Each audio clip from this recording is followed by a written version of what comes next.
Radio Publique Africaine.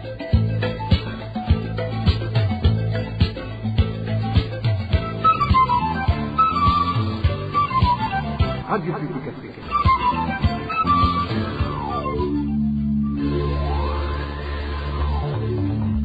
Ni umwanya w'amakuru mu Kirundi. Mukaba mwashikirizwa na Ines Gakiza.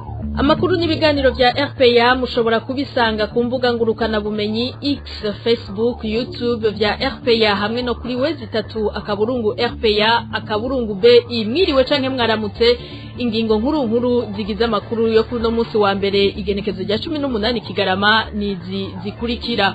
Leta y'u Burundi iriko iregeranya abandi basirikare barungikwa kugwanya umuhari M23 mu gihugu ca Kongo, nkuko muca mu byumva abariko batora bajayo ngo bisunga ubwoko n'imigwi abo basirikare bahozemwo. Abasirikare b'u Burundi imbonera kure n'abagwanyi ba Red Tabara bagirizwa gukora amabi muri Kongo, amabi yo gushurashuza abakenyezi n'abigeme bo muri ico gihugu biri mu cegeranyo cishira hamwe IDHB, icegeranyo uwo muharuvugwa wiyamirije. Muri no makuru turagaruka no ku kibazo c'ubukene bw'igitoro mu ntara za Rumonge na Makamba, ukukironka ngo ni manama. Ido ni mukanya ndabahaye ikaze.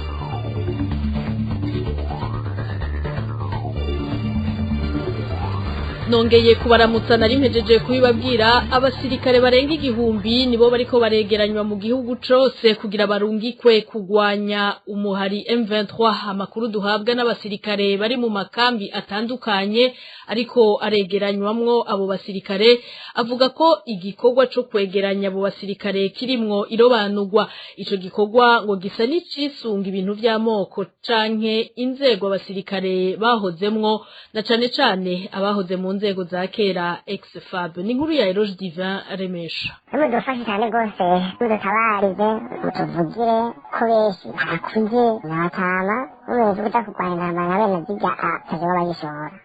Uyo numwe mu basirikare b'abarundi batabaje RPA bavuga ko ariko harakorwa intonde z'abasirikare bahoze mu gisirikare ca kera ex-FAB kugira bari bo barungikwa mu ntambara yo mu gihugu ca Republika y'Intwaro Rusangi ya Kongo. Amasoko yacu mu gisirikare cy'u Burundi amenyesha ko hakorwa abasirikare bariko begereza canke bageze gukukuruka. Abandikwa ngo n'abasirikare bato bari mu myaka iri hagati ya 40 na 45. Ku bw'ayo masoko nyene byose byatanguye inyuma y'inama yakoreshejwe mu ndwi iheze n'umukuru w'ibiro vya gisirikare Prime Niyongabo. Inama yategetsemo abarongoye amadivision kumukorera mw'ibanga izo ntonde, abo nabo bakazituma abarongoye amakambi. Inama yazabaye mw'ibanga amajwi yategetse yuko bandika reka poroshefu no kuvuga akaporoshefu ba kera, hanyuma akabona amadivision nayo batavyerekana bakabona babigaje yuko baza kwandika abantu mw'ibanga bikaja ku mugaragaro ari uko atawafise bareklama bavugira. Abo basirikare babona ko barungika mu ntambara yo muri Kongo ari nk'uburyo bwatowe bwo kubaka ubuzima, ivyo bita bobo kubikurako.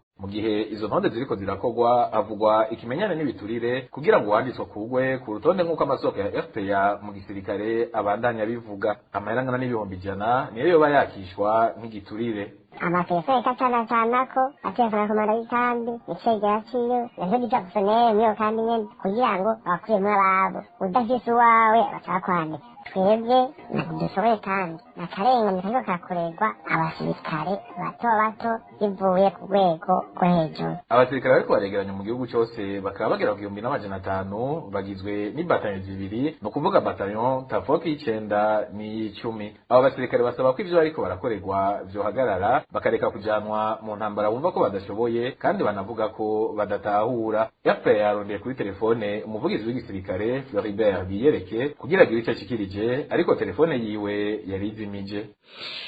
Tukivuga ibijanye na Kongo, abakenyezi bamwe muri Republika y'Intwaro Rusangi ya Kongo ngo barashurashujwe ku nguvu n'abarundi muri Kivu y'Epfo kuva mu mpera z'umwaka w'2021. Mu cegeranyo ishira hamwe riharanira agateka kazina muntu IDHB riheruka gusohora ryagiriza ayo mabi igisirikare c'u Burundi, imbonerakure hamwe n'umugwi witwaje ibigwanisho Red Tabara. Emmanuel Niyungeko.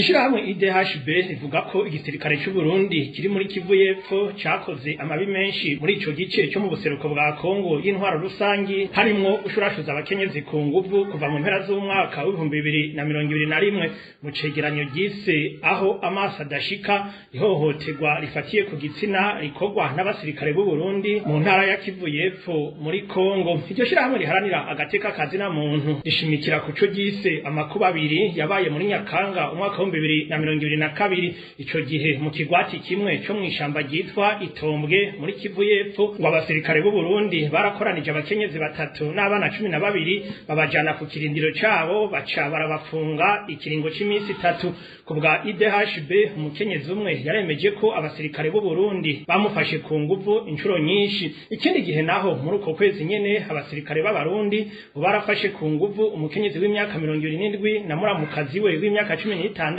imbere y'abana batatu b'umukenyezi yarakuze kurusha abandi. Kubijanye n'imbonerakure iryo shirahamwe rivuga ko umukenyezi w'umunyekongo w'imyaka 32 yemeje ko imbonerakure zitatu zamushurashuje ku nguvu mw'ishamba ryitwa Itombwe nyene muri Gitugutu umwaka wa 2022. IDHB yandika ko uwo mukenyezi yavuze ko ico gihe izo mbonerakure zose hamwe zari 12 zambaye impuzu za gisirikare na gisivile zitwaje inkoho n'imipanga. Ishirahamwe IDHB rivuga kandi ko hari abandi bakenyezi b'abanyekongo bemeza ko bafashwe ku nguvu n'abantu bibaza ko arabo mu mugwi witwaje ibirwanisho wa FNL yo kwanza bampema canke Fede Tabara. Iryo shirahamwe riharanira agateka kazina muntu rivuga kandi ko hari umukenyezi w'imyaka 27 yemeza ko muri Munyonyo umwaka wa 2022 yashurashujwe ku nguvu inshuro nyinshi n'abarwanyi ba Fede Tabara bari bambaye impuzu z'igisirikare cy'u Burundi n'icya Kongo. Uwo mukenyezi avuga ko abo barwanyi bavuga ikirundi bari bamugize imbohe. Imbere yuko rishira habona ico cegeranyo ishirahamwe IDHB rivuga ko yandikiye umukuru w'igihugu cy'u Burundi hamwe n'ibisirikare by'u Burundi na Kongo ariko nta nyishu ryaronse. IDHB rigasaba ko amakungu yoshiramwe inguvu kugira ngo abakoze ayo mabi bahanwe.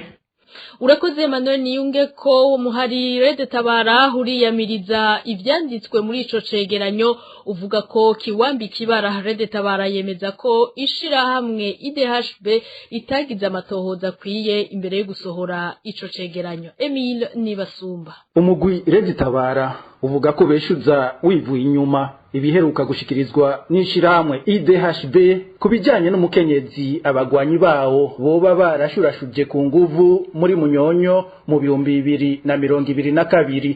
Umugwi Red Tabara ubona ko iryo shirahamwe ryawagirije ibintu bitagira ishingiro. Uwo mugwi witwaje ibigwanisho ukavuga ko utangazwa n'ingene iryo shirahamwe rivuga ko ritazi neza aho ibirindiro vy'uwo mugwi biri, ariko rikavuga ko hari umukenyezi uwo mugwi nyene wafashe ku nguvu. Kubwa Red Tabara uravye neza ivyavuzwe muri ico cegeranyo ca IDHB, iryo shirahamwe ryari kunoganza amatohoza kuko harimwo ibidatomoye. Uwo mugwi uvuga nk'akarorero kutarigera wambara impuzu z'igisirikare ca Kongo nk'uko uwo mukenyezi abivuga muri ico cegeranyo ca IDHB. Ikindi uwo mugwi witwaje ibigwanisho negura mu itangazo wasohoye kuri ubu wa mbere nuko ishirahamwe IDHB ritigeze riurondera ngo ugire ico bivuze ko nk'uko ryarondeye abategetsi b'u Burundi bavugwa muri ico cegeranyo. Uwo mugwi witwaje ibigwanisho ukavuga kandi kuvugana n'amashirahamwe menshi arabi ivy'agateka kazina muntu hamwe n'abashakashatsi bigenga ko rero ishirahamwe IDHB ritari kuburaho rica kugira ngo girinde kwandika amakosa asiga iceyi uwo mugwi witwaje ibigwanisho ugwanya leta y'u Burundi. Tuve mu bijanye n'agateka kazina muntu dutandukira ibijanye n'umutekano. Urugo rw'uwahoze ari umushinga amateka Fabien Bancijanino rwaravogerewe n'umugwi imbonerakure mu gitondo co kuri uyu w'Imana ni muri quartier industriel zone Ngagara mu gisagara ca Bujumbura. Amasoko yacu mu muryango wo mushinga amateka avuga ko naho izo mbonerakure zitashoboye kwinjira mu nzu ngo zarateye ubwoba uwo muryango. Vicky Chris n'interetse. hari nk'igihe cy'isaha 2 z'agatondo aho urugo rw'uwahoze ari umushingamateka Bancijanino Fabiano rwaterwa n'umugwi w'imbonerakure mu gitondo cy'uyu w'Imana muri quartier industriel zone Ngagara mu gisagara ca Bujumbura. Amasoko yacu mu muryango w'uyo yahoze ari umushingamateka Bancijanino avuga ko izo mbonerakure zari mikarashishi zigenda ziraririmba zigeze ku rugo rw'uwo muryango kwibarabara ryitiriwe Oyuwa ngo zarahagaze zica zinjira mu rugo rwiwe ziciye mu irembo rikuru. Ayo masoko nyene abandanya avuga ko izo mbonerakure zahagaze hafi y'inzu umuryango ubamwo zitangura kuririmba indirimbo nyinshi zityoza bamwe mu bategetsi nk'umushingamateka Gatongwasa arongoye umugambwe CNL hamwe n'uwahoze ari intwazangabo y'igihugu Godefroid Niyombare yagirizwa kugerageza guhirika ubutegetsi mu 2015. Ayo masoko yacu muri uwo muryango amenyesha ko izo mbonerakure zamaze umwanya utari muto ziririmba muri urwo rugo ivyateye ubwoba umuryango. Mu nyuma izo mbonerakure zahavuye zigenda zidashitse mu nzu y'uwo muryango canke ngo zigire ico zonona muri urwo rugo. Imbonerakure zagiye ku ngoro y'umugambwe CNL no ku rugo rwa Fabien Bancijanino ni ikimenyetso c'ubwoba bafitiye abo bagiye kwiyamiriza, bivugwa n'uwahoze ari cegera c'umukuru w'igihugu Frederic Bamvuginyumvira anarongoye umurunani Sefor Arusha, avuga ko iyo nyifato ari ingendo umugambwe uri ku butegetsi wamye ushira imbere mu gushaka kunigira mu menshi abatavuga rumwe n'ubutegetsi. Kurikira Frederic Bamvuginyumvira arongoye urunani rwa politique Sefor Arusha. Imisoresore y'imbonerakure bivugwa ko ejo yihereje amabarabara bakagenda ku ngoro y'umugambwe wa CNL kandi bakanagumaho kabagemurira n'imfungurwa no kuvuga biyumvira kuraga mu mwanya muremure. Mu nyuma yaho baragiye ku muhoza n'umushinga amateka Fabien Bancijanino, aho kandi mabarabara bagenda baravuga amajambo yo gutyoza Honorable Gatoni Rwasa, batyoza Niyombare n'abandi.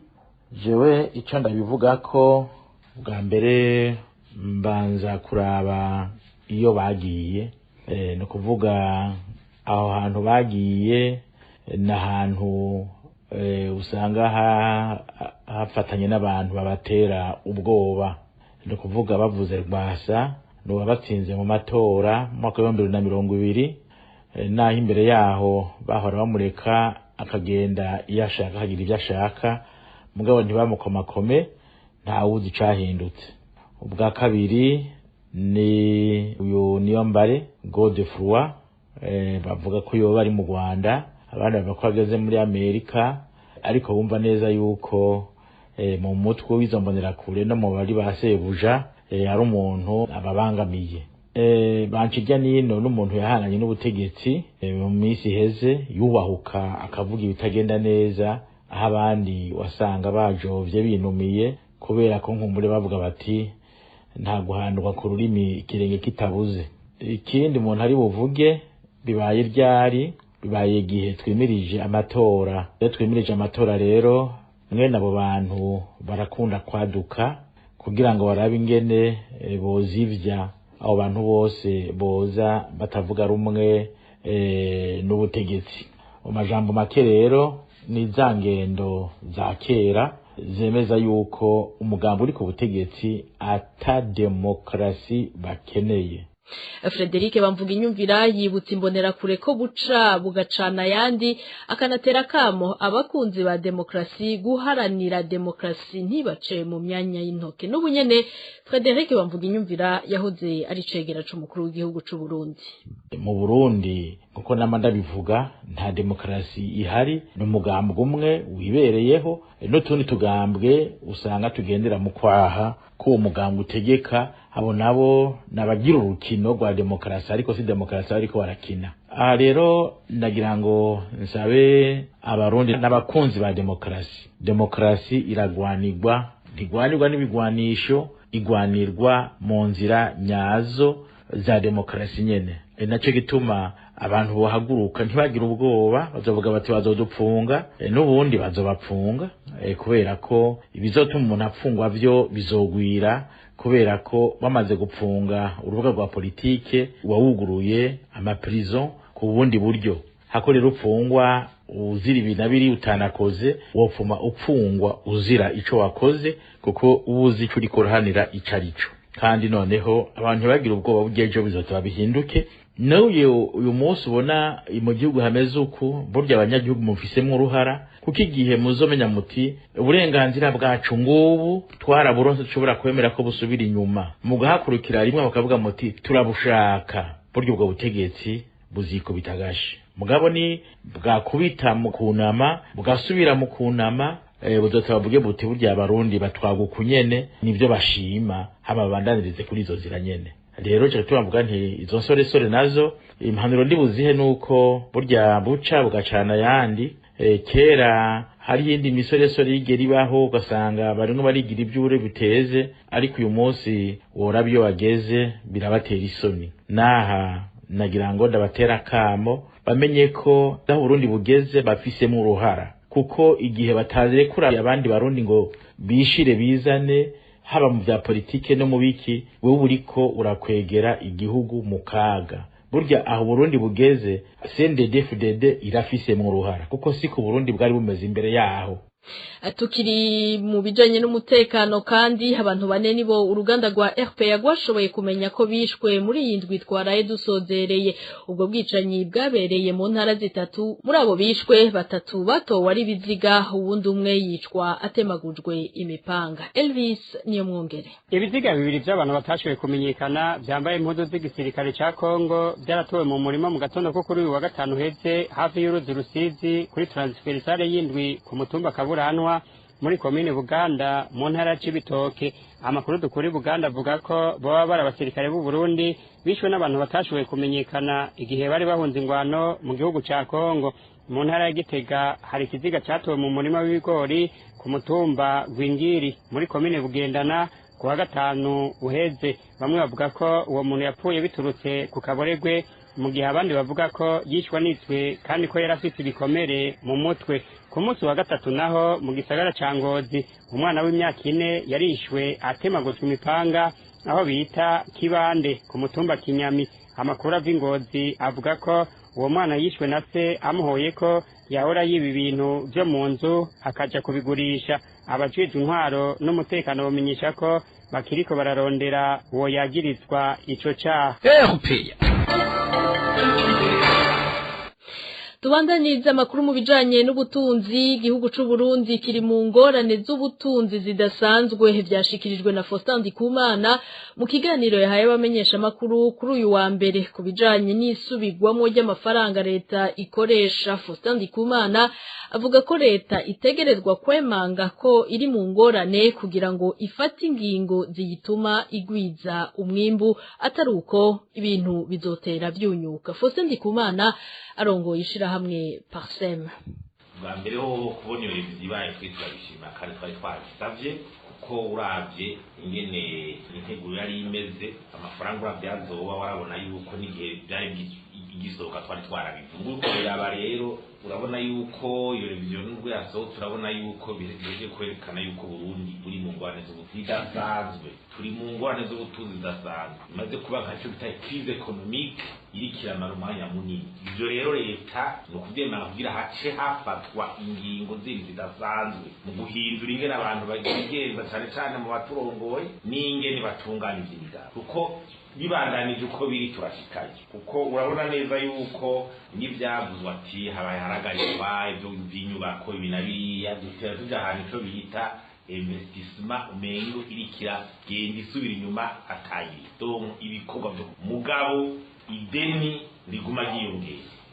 None twavye mu situation ideni riguma rifatwa rya leta ija kubeshaho leta, kandi aho gikomere nuko nkuko ujya ntego twayisomye ya gihengeri c'imiliyaridi amajana 7 haca hiyongera ko ayi miliyaridi amajana 9 yitezwe mu mfashanyo. Nukuvuga ko hari miliyaridi 1,600 burya bitaboneka neza, kuko imiliyaridi amajana 7 utabona izo yakura, imiliyaridi amajana 9 uziteze mu bagufasha atakintu cyo kirahinduka ingene ayo mafaranga y'abafasha yinjira.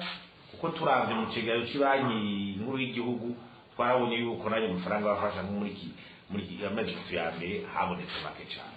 Tubona nibazo z'amadovize biguma ikibazo cyabaye ndanse, kwinjiza ibintu byose bituma biguma ari ikibazo kiko kiragora. Mugabo rero tubona nuko hagumaho icyo twokwita amafaranga majanwa aba yajanye mu bintu bitafututse bitagaragara kandi kugwanya bakaboko n'ibiturire muri leta nta ngingo zikomeye ziko zirafatwa zanze uhazakuru de code tugeza ko zirakontumenyera amafaranga ari karakoreshwa na burya ari make kugira ko ari karakoreshwa nta buryo ziko ziraroha bukwiye ntaki urabona neza ko ari kibazo mu bantu bo muri leta batemera inzego zibakontrola ikibazo kandi zemewe n'amategeko n'ibwirizwa shingiro. Mu bijanye n'indero naho abigisha b'abakutsa kivi bo muri komine Mutaho mu ntara ya Gitega baragabisha ko bashobora guhagarika akazi mu gice ca kabiri c'ivyigwa hamwe mu buyobozi bw'indero muri iyo komine batoba barabahemba amafaranga baheraniwe. Basaba kandi kongerwa ako gashiruka bute babaha kuko ako bagenewe ngo kadashobora no guhemba umukozi baba basize mu ndimo. Kurikira umwe muri abo bigisha yaganiriye n'uruganda rwa RPA. Abakutsa kivi bo muri komine ya Mutaho turi n'akabona ntangira kumenyesha ihohoterwa turiko turakorerwa mu mwuga dusanzwe turiko turarangura. Umwaka uheze twebwe twarakoze umwaka wose turawurangiza ariko nticabujije yuko baduharanira ukwezi kose gushirako 5,000 z'ukundi kwezi bataduhana twariko badufitiye 50 na bitanu. Bona mu mwaka dutanguye twibaza yuko ibintu hoho bizohinduka ariko haguhinduka byateye isubira inyuma. Umuntu wari we wese agiye guhembwa asanga udufaranga batanu baduhaye tw'agasabune twagabanutse cyane kandi twasinye amakontra tubaze yuko izo kontra dusinye zizobamwo akarusho ariko twasanze zituviyemwo uruhombo ntitwigeze tunabisigurirwa. Ivyo biruko mu gihe umuvyeyi wese ateza kuriha amahera y'umwaka wose 3,600 yose akayahera icarimwe. Ubu rero nta witwazo na rumwe buhavuye ruboneka yuko amafaranga atahari. Twebwe rero twagira dutabaze twongera dutera akamo cyane cyane umushikiranganji abijejwe amenya yuko turiko turahohoterwa kuko turavye ubu buzima tugezemwo nta kuntu na kumwe ugenda gutangira igihugu kirirwa urigisha ariko nawe kugira uronke muhira usigarararima ugasaba yuko ufata udufaranga baguhenze bashishirako ayiwawe urumva yuko ako kazi tugakora unonokewe. Ikindi naco twasaba yuko bopfuma baraba bakahinyanyura integuro y'ingene abakutsa kivi bokora bitagenze uko turatamenyesha yuko igice ca kabiri c'amashuri tutazosubira kwigisha bataduhaye amafaranga yacu yose bateraniye kandi bataje ngo tugire amasezerano mashasha kuko twebwe ntituma twemera gukorera mu ruhombo twofuma tuja kwirirwa kurima kuko ubu umukozi ageze ku 3,000 ntakorewoza gukoresha umukozi wa 3 nawe uri gukorera 9 cyangwa 10,200 umva yuko bidasiguritse.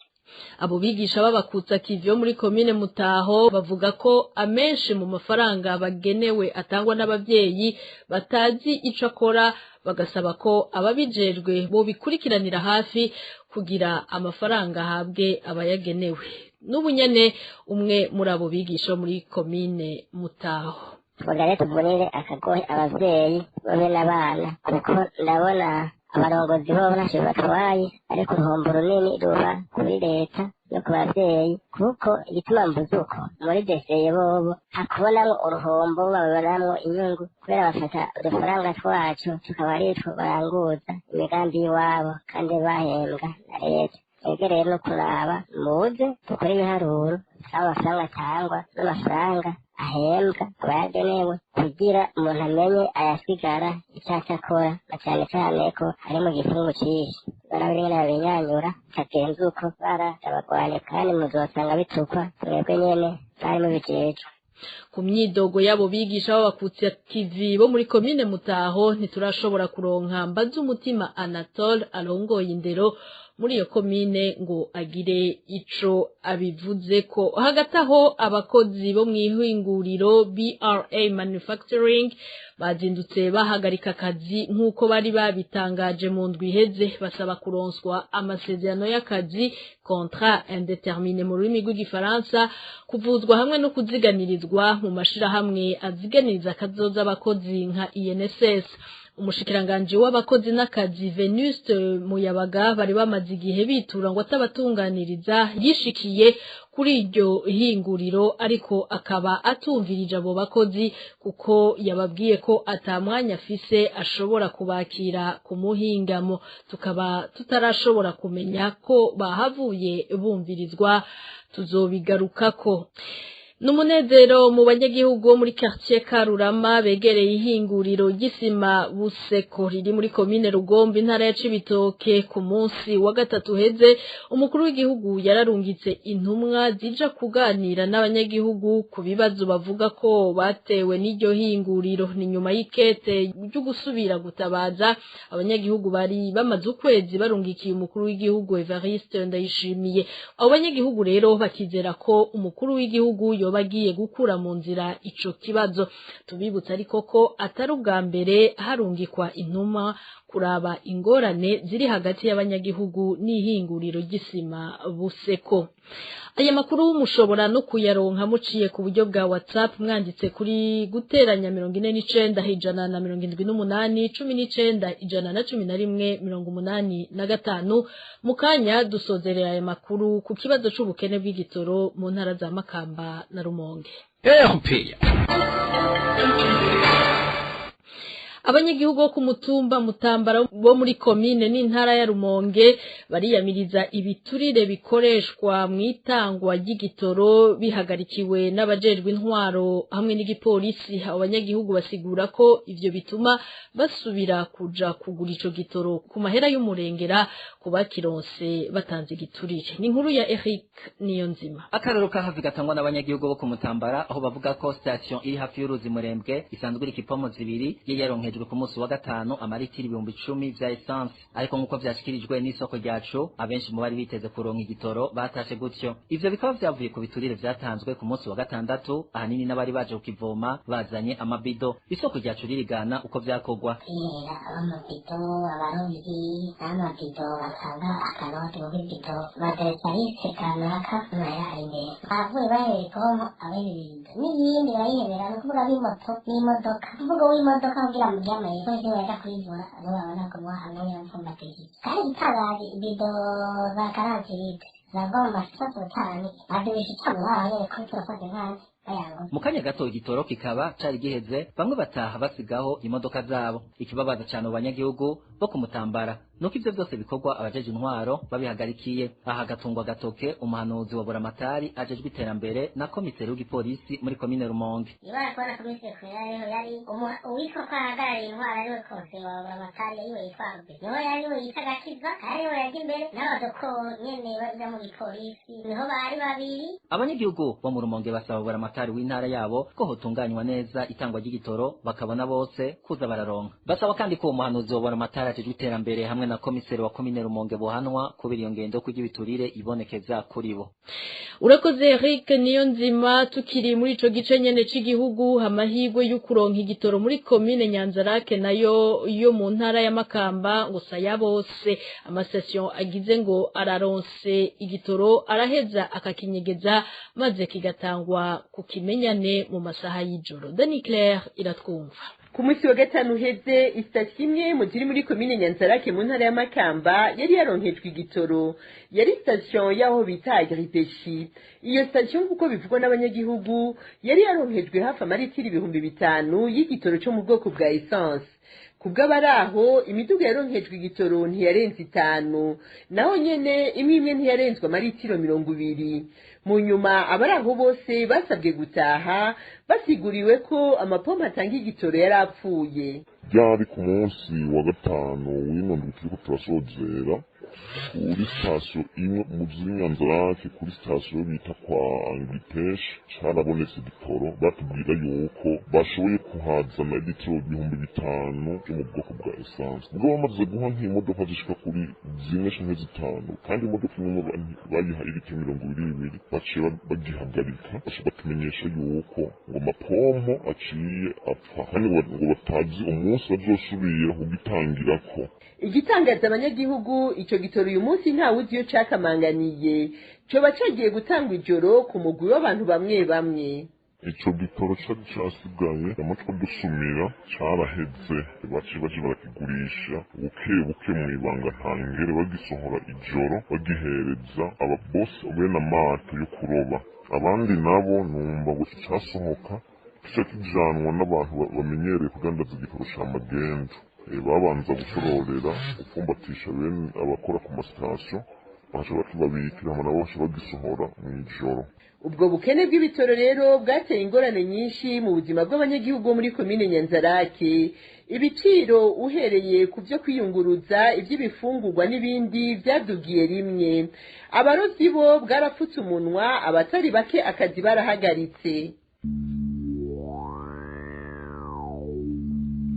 Ndagushimire Dani Claire iratwumva no kuri iyo nkuru yawe duce dusozera ko ano makuru mwakoze mwebwe mwese mwayateze yompi bakoze bagenzanje umwe wese kuco yaterereye kuri mikro mwari kumwe na Ines Gakiza amahoro ahiwanyu.